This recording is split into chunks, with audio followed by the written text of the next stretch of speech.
don't know much about Joseph, other than he turned out to be a faithful husband to Mary and earthly father to the very human Jesus.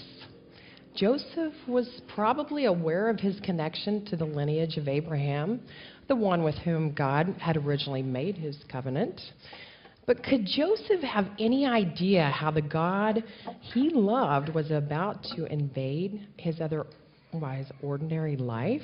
Could he have possibly imagined how God would invade his engagement to Mary and force him to live by uncommon faith? And Mary, simply beautiful, caught up in wedding plans, how could she know that she, a teenager from Nazareth, and her fiancé Joseph would be given one of the greatest tasks in all of human history, to raise the Son of God? How could she know that God was going to invade her life, that her body would bear the one hope for this entire planet?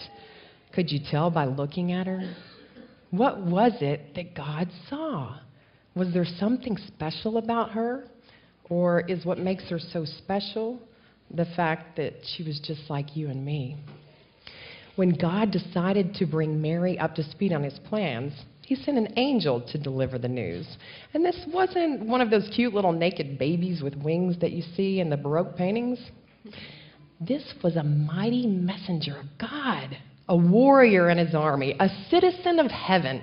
That's not something any of us would be prepared for. It's not every day that an angel appears right above your dirty clothes hamper and tells you, "Fear not." And Mary, like I would have been, was afraid at first, but then she stopped and listened and trusted and responded to God and his amazing plan to enter this world. And just like that, God's plan was in motion. Mary, who was still a virgin, was suddenly pregnant with God's Son. Imagine that. The author and sustainer of life, now sustained in life with a human umbilical cord. What was it like to endure the sideways glances and whispered slander, all the while growing the King of Kings cell by cell inside your womb?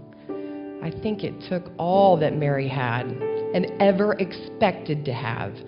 It took another visit from an angel to convince Joseph that he too was a part of God's plan, that everything Mary said was the truth, that he should marry his pregnant fiancée, even as it meant that scandal would hang over his family for the rest of his life. Before they were situated in their new accommodations, it all began with the same pains mothers have felt for thousands of years before and after Jesus, the Son of God, was born. God had invaded our world in the form of a breathing, squinting, crying, nursing baby.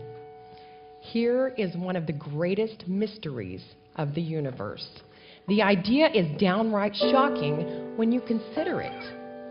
The one who existed before time itself, the one who spoke creation into existence, the one whose blood would ultimately give life to all, was utterly dependent on this first-time teenage mom. I can't help but think that Mary and Joseph were wondering at this point why so much had gone wrong. Had they misunderstood what they were told in Nazareth? But God brought them some unlikely reassurance, courtesy of angelic messengers who just couldn't keep quiet, especially about this.